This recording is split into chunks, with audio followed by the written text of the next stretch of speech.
Oke, assalamualaikum warahmatullahi wabarakatuh. Perkenalkan, nama saya Pria Rizky Pangestu dari Prodi Robotika. Di sini saya akan menjelaskan aktuator pada robot pemadam api berkaki untuk memenuhi mata kuliah kendali aktuator untuk semester 6. Oke, selanjutnya ada robot pemadam api berkaki. Kontes Robot Pemadam Api Indonesia atau KRPAI merupakan perlombaan robot berkaki yang ada beberapa jenis kaki pada kontes robot ini, yaitu berkaki 4, quadruped, dan berkaki 6 hexapod. Pada tahun 2021 ini tema dari kontes robot pemadam api Indonesia diubah menjadi robot otonom berkaki penyelamatan korban atau penyelamatan evakuasi, atau bisa disebut KRSRI, Kontes Robot SAR Indonesia. Pada tahun ini ada tantangan baru juga yang harus dilewati agar bisa memasuki ruangan dan memadamkan api, dan juga mengevakuasi korban. Di setiap ruangan yang dimasuki kembali menuju home, dan tantangan tersebut adalah rintangan lantai dan juga cermin agar dapat menyelesaikan misinya. Saya akan menjelaskan tentang robot hexapod. Robot hexapod ini adalah robot berkaki 6 yang bentuknya mengikuti struktur serangga seperti laba-laba. Robot ini bergerak sangat leluasa karena memiliki bentuk kaki yang dirancang untuk berpindah dan bergerak. Robot hexapod memiliki fleksibilitas yang tinggi dikarenakan tidak semua kaki robot digunakan untuk menstabilkan. Kaki yang lain juga dapat bebas bergerak mencari tempat pijakan yang baru. Kalau penggunaan aktuator pada robot barelang F1 itu penggunaan aktuatornya ada dua. Yang pertama AX12A dan AX18A. Untuk generasi pertama sebelumnya menggunakan AX12A, dan untuk generasi yang KRSRI sekarang menggunakan AX18A. Dynamixel ini merupakan jenis motor servo keluaran dari Robotis, suatu perusahaan produsen kit robot dan perangkat pendukungnya. Yang banyak digunakan oleh pembuatan robot. Motor servo Dynamixel ini dapat digolongkan sebagai aktuator cerdas karena pada masing-masing motor terdapat mikroprosesor yang menyediakan kemampuan komunikasi dengan controller dan menyediakan informasi tentang posisi dan beban bekerja serta temperatur pada motor. Pada dasarnya terdapat 3 seri servo Dynamixel, yaitu AX, RX, dan yang terbaru MX. Pada saat ini kita akan membahas tentang Dynamixel AX12 dan AX18. Spesifikasi pada AX12 dan AX18 ini dari segi baud rate, berat, dan dimensi, resolusi masih sama dan terdapat perbedaan pada stall torque, yaitu dimana pada AX12 hanya memiliki 1,5 Nm pada 12 volt 1,5 ampere, sedangkan pada AX18 itu terdapat 1,8 Nm pada 12 volt 2,2 ampere. Di load speednya juga untuk AX12 itu 59 rev per menit, sedangkan di AX18 97 rev per menit. Dan untuk resolusi putaran 0,929 derajat, endless turn, gear reduction ratio-nya 254:1, dan kecepatan tanpa beban 59 rpm. Sedangkan pada AX18 kecepatan tanpa bebannya 97 rpm. Axis bearing menggunakan physical connection-nya sama, yaitu TTL level multi drop boost half duplex asynchronous serial komunikasi antara AX12 dan AX18 sama. dan dilengkapi dengan alarm sistem. Jika terjadi penyimpangan data nilai parameter sistem, maka akan memberikan alert atau alarm peringatan, atau otomatis akan langsung menangani masalah, misalnya menonaktifkan torsi. ORTTL level multi-drop dengan pengkabelan menggunakan tipe daisy chain. Tipe protokolnya half duplex asynchronous serial, komunikasi data dan komunikasi signalnya digital paket. ID yang digunakan 254 ID, yaitu 0 sampai 253.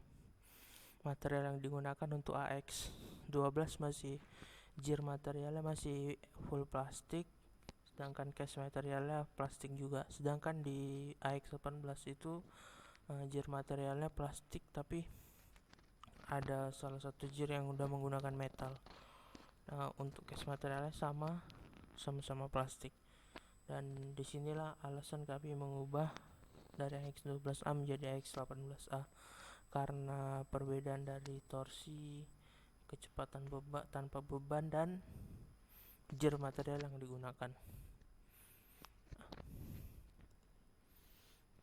Di dalam Dynamixel AX18 terdapat control table, yaitu EEPROM atau EEPROM dan RAM yang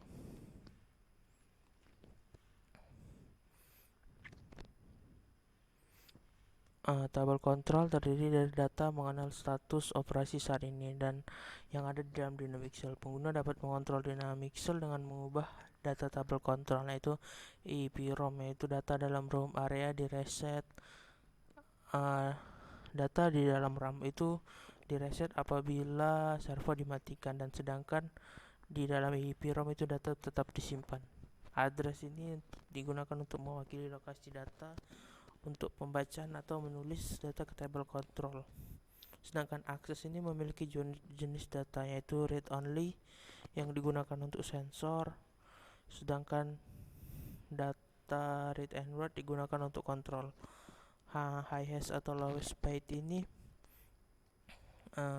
terdapat dalam tabel kontrol yang dilampirkan dengan H atau L di akhir setiap nama untuk membedakan address. Data ini membutuhkan 16 bit, tetapi dibagi menjadi 8 bit masing-masing untuk alamat high dan low. Dua alamat ini harus ditulis dengan satu paket instruksi pada waktu yang sama. EEPROM. Di dalam EEPROM ini terdapat ID. ID ini adalah nomor unik yang untuk mengidentifikasi nomor servo pada Dynamixel, rentang 0 hingga 253. Pada robot Barelang F1 ini menggunakan 18 servo, di mana menggunakan ID 1 hingga 18. Baud rate ini memiliki kecepatan komunikasi. Dapat dihitung menggunakan rumus CC atau CCW, batas limit memungkinkan gerakan. Rentang dari satuan nilai sama dengan posisi sasaran, dan batas sudut CW adalah nilai minimum posisi sasaran. Dan max torsi itu adalah output maksimal 0 hingga 1023 dan dapat digunakan unitnya sekitar 0,1%. Misal menggunakan data 1023, berarti Dynamixel menggunakan 100% torsi maksimal yang dapat dihasilkan, sedangkan data 512 berarti Dynamixel menggunakan 50% dari torsi maksimal saat daya dihidupkan. RAM area. Di RAM area ini ada goal position, moving speed, join mode, wheel mode, and the limit torsi. Goal posisi ini dimana posisi tengah pada servo, yaitu 150 derajat atau data 512. Sedangkan moving speed terbagi menjadi dua, yaitu join mode dan wheel mode, dimana kecepatan robot pada join mode dan wheel mode berbeda. Sedangkan limit torsi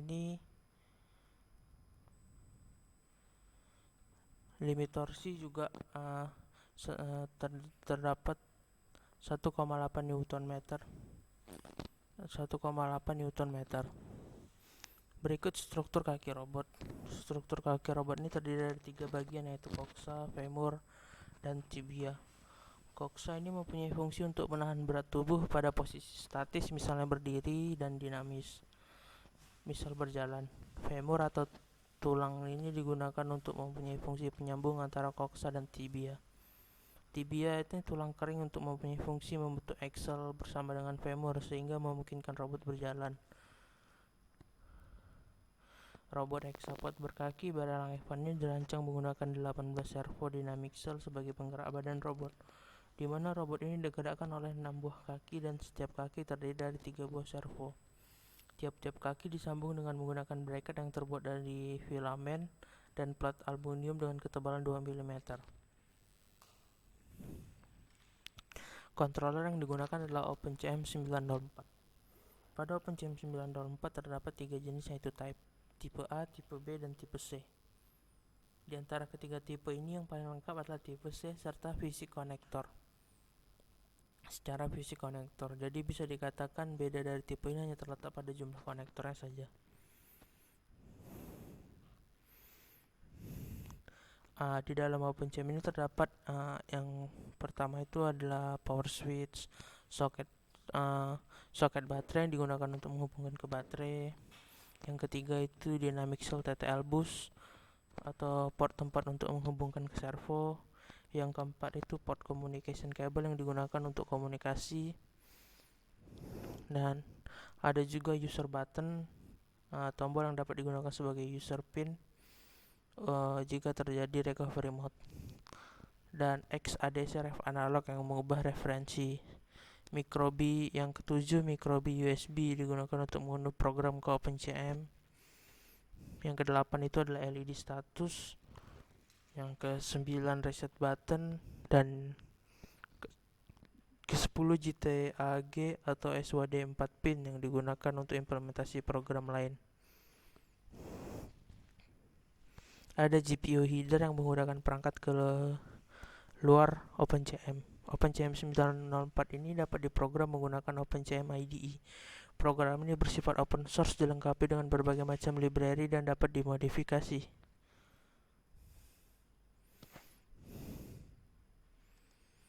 Berikut blok diagram sistem perangkat keras, di mana controller yang digunakan yaitu OpenCM 904 membutuhkan tegangan dari baterai agar dapat menggerakkan servo X18 dan CPU untuk mengupload program, menggerakkan servo sesuai pemerintah program. Contoh memprogram kaki, di mana di sini kita di sini untuk mendapatkan nilai theta, koksa, femur, dan tibia. Dan DXL1 set position, di mana ID 1 mencari theta koksa, nilai real dikali 3,14 dengan kecepatan 1000, dan begitu selanjutnya. Setelah itu memprogram. Setelah mendapatkan nilai theta yang sebenarnya, dilanjutkan dengan mengeksekusi servo. Tapi sebelum mengeksekusi servo perlu dilakukan konversi nilai theta yang terdapat ke resolusi dibaca oleh robot. Dari hasil membandingkan nilai 1023 dibagi 300 sehingga dapat hasil konversi nilai 3,4. Satu potongan program ini untuk mengeksekusi servo pada kinematik. Gambar berikut ini adalah potongan program untuk mengeksekusi theta yang diterima oleh robot, sekaligus mengkonversi nilai theta ke nilai yang dapat dibaca oleh robot untuk menggerakkan servo AX18. Ada beberapa fungsi yang dapat digunakan, yaitu DXL position, terdapat ID servo, posisi servo, dan kecepatan. Sekian presentasi saya, lebih dan kurang mohon maaf. Wabillahi taufiq wal hidayah. Wassalamualaikum warahmatullahi wabarakatuh.